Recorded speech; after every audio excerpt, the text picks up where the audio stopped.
Episode ke-7 Fear the Walking Dead dimulai dengan flashback Daniel ketika ia masih muda. Ia berdiri di samping kolam yang penuh dengan mayat di hutan El Salvador.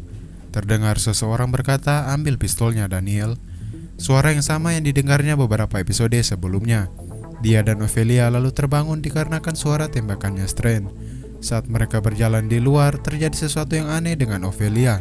Tiba-tiba mimpi buruk terjadi ketika Ophelia mulai merobek kulit wajahnya. Lagi-lagi ini adalah mimpi, dan kali ini Daniel benar-benar bangun. Sepertinya flashback tadi cukup menjawab kenapa om kita sedikit memiliki jiwa psikopat. Dia lalu mendengar orang-orang berlarian di aula, di mana mereka semua berkumpul di kamar Thomas. Strand telah menembak kepala Thomas sebelum dia menjadi zombie. Celia berteriak kepada Strand dan memarahinya karena membunuh Thomas. Ya, sepertinya Celia ingin Thomas menjadi zombie agar dapat terus ia lihat seperti kurungan zombie yang berisi keluarga mereka. Celia terus mengoceh kepada Strand tentang betapa bodohnya Thomas untuk menyukainya. Ya iyalah bodoh anjir. Nick lalu memohon kepada Celia untuk membiarkan Strand yang terlihat juga mengalami mental breakdance setelah membunuh pacarnya. Celia lalu memerintahkan agar Strand dan yang lain pergi dari sini saat matahari terbenam nanti. Daniel akhirnya bertemu dengan Ophelia yang baik-baik saja. Sedangkan Travis berusaha mencari Chris yang pergi entah kemana setelah dipergoki oleh Alicia. Alicia melaporkan hal tersebut kepada Travis yang seakan tak percaya dengan kelakuan si anak laknat Chris. Travis berusaha memanggil Chris yang terlihat menjauh ke arah ladang pertanian, dan episode baru saja dimulai. Keesokan harinya Daniel diam-diam mengasah silet miliknya lalu menyimpannya di kantongnya. Travis di sisi lain menghabiskan sepanjang malam untuk mencari Chris dan menemukan zombie yang telah dibunuhnya. Chris terlihat menguasai Travis dari kejauhan. Travis mengikuti jejak tersebut hingga sampai ke sebuah rumah dan bertemu dengan pemilik rumah itu.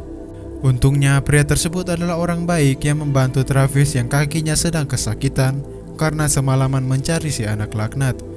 Di tempat lain, Madison memberitahu Nick dan Alicia untuk diam-diam mengemas perbekalan mereka sehingga mereka dapat melarikan diri ke Abigail, khususnya dari Celia yang menurut Madison adalah wanita yang berbahaya. Namun Alicia menolak untuk kembali ke kapal sementara Nick tetap membela Celia. Beberapa waktu kemudian, Nick membawa Louis yang telah menjadi zombie, tentunya dengan melumurkan tubuhnya dengan darah zombie, dan ekspresi Nick terlihat berbeda. Sepertinya ia sudah terpengaruh dengan Celia. Celia lalu mengundang Nick untuk tetap tinggal di sini dan bahkan mengizinkan keluarganya untuk tetap tinggal bersamanya juga, kecuali Strand yang tetap harus pergi. Di tempat lain, Strand menggali kuburan untuk Thomas. Daniel mendesaknya untuk tidak menguburnya di sini. Katanya tempat ini tidak suci. Strand memperhatikan perilaku tidak biasa Daniel dan bertanya apa yang salah dengannya. Sementara itu, Madison menemui Nick tentang ketertarikannya kepada zombie, khususnya berlumuran darah zombie dan sebagainya. Dia bertanya apakah Celia yang menyuruhnya menemukan Louis. Nick berpendapat bahwa Celia hanya menginginkan putranya kembali. Ia lalu menawarkan untuk membawa Travis kembali jika Madison ingin. Nick memang mulai terobsesi semenjak ia pertama kali menemukan cara untuk berkamuflase di antara para zombie. Sesuatu yang aneh lagi-lagi terjadi kepada om kita Daniel. Ia segera membawa Ophelia dan memberitahu bahwa Griselda sudah menunggu di depan.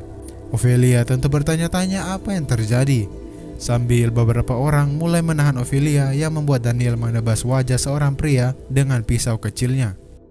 Madison mencoba berunding dengan Strand tentang Nick. Strand tidak heran bahwa Celia mampu mengindoktrinasi seorang pecandu yang masih muda dan rentan seperti Nick, sehingga Nick seperti menemukan sosok pegangan atau panutan dalam hidupnya.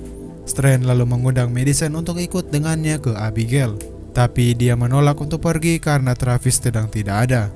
Di sisi lain, Travis diberi sepatu dan berusaha diusir oleh pria itu. Travis lalu mendengar suara di salah satu kamar, dan ternyata Chris ada di sana sambil mengancam akan menembak dengan pistol. Travis berhasil menyingkirkan pistol yang dipegang oleh Chris, lalu mencoba mengejarnya yang melarikan diri dari sana. Singkat cerita, ia berhasil menahan Chris yang lalu berkata, "Aku tidak baik-baik saja, ya emang ia kan anak laknat."